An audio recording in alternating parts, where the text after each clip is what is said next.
নমস্কার বন্ধুরা, আজ আমি আপনাদের কাছে নিয়ে এসেছি তরমুজের যে চোকলা, যেটা আমরা ফেলে দিই আমরা খেয়ে, সেই চোকলা দিয়ে সেটা দিয়ে আমি আজকে বানিয়েছি টুটি ফুটি তরমুজে। দেখুন, তো তরমুজ তো আমরা খেয়ে ফেলি ভিতরের অংশটা, আর বাইরের যে অংশটা সেটা আমরা ফেলে দিই।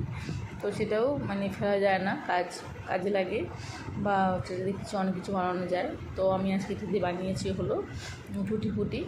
তো প্রথমে আমি এভাবে চোকলাগুলোকে কেটে নেব, পরিষ্কার করে নেব।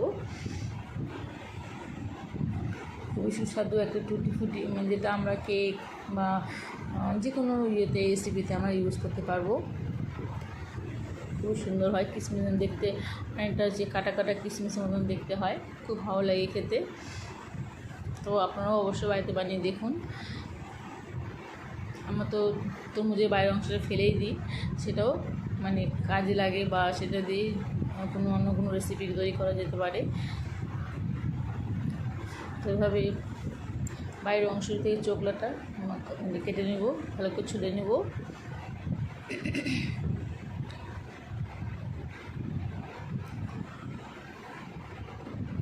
এভাবে পরিষ্কার করে নেব, লাল অংশটি ফেলে দেবো, শুধু সাদা অংশটি নেব আমি।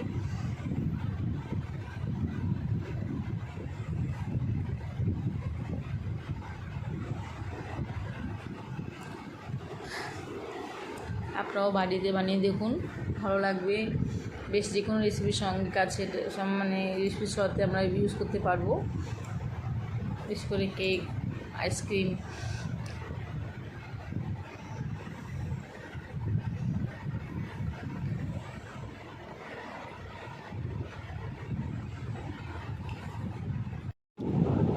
বাইরের চোকলাটা কেটে ফেলে দেবো। তারপর এই ভিতরের অংশটাকে, সাদা অংশটাকে ছোটো ছোটো পিস পিস করে কেটে নেব। এভাবে কেটে নেব পিস পিস করে। তারপর ভালোভাবে ধুয়ে নিয়ে গরম জলে সিদ্ধ করে নেব।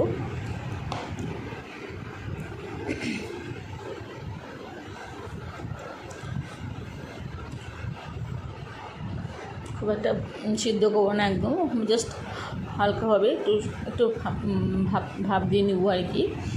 তারপর এদিকে কড়াইয়ে একটু সামান্য 1 কাপ জল দিয়ে তার সঙ্গে সামান্য পরিমাণ চিনি, যদি 1 কাপ জল হয় তো 1/2 কাপ মতন চিনি,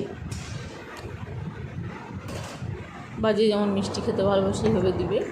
তো দিয়ে এদিকে আমি এটা সিদ্ধ করে নিচ্ছি টুটি ফুটিগুলোকে।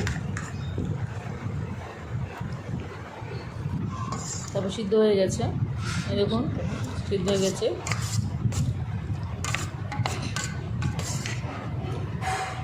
এরপর যে আমি চিনির যে রস শিরা বানিয়েছি, এই শিরার মধ্যে আমি সিদ্ধ করা তরমুজের অংশটা দিয়ে দেবো।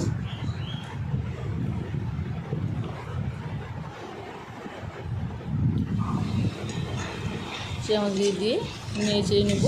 এবং যেহেতু বিভিন্ন কালারে করা যায়, লাল, সবুজ, হলুদ, বিভিন্ন কালার, অরেঞ্জ। তো আমার কাছে একটাই ফুড কালার ছিল, তাই আমি অরেঞ্জ কালারই করব।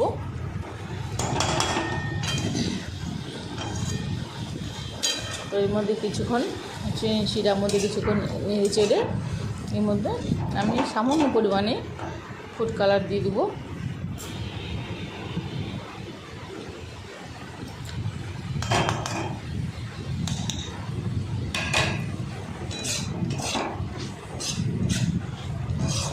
এভাবে নিয়ে চেড়ে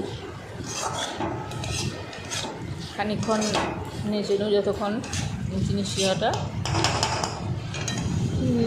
শিরার সাথে এগুলো মাখা মাখা হয়ে গেলে কাগজের মধ্যে, একটা প্লেটের মধ্যে কাগজ নেব, তার মধ্যে নামিয়ে নেব, যাতে শুকোতে চিনির রসটা যেটা থাকবে সেটা বাড়তি রসটা সেটা কাগজের মধ্যে লেগে যাবে।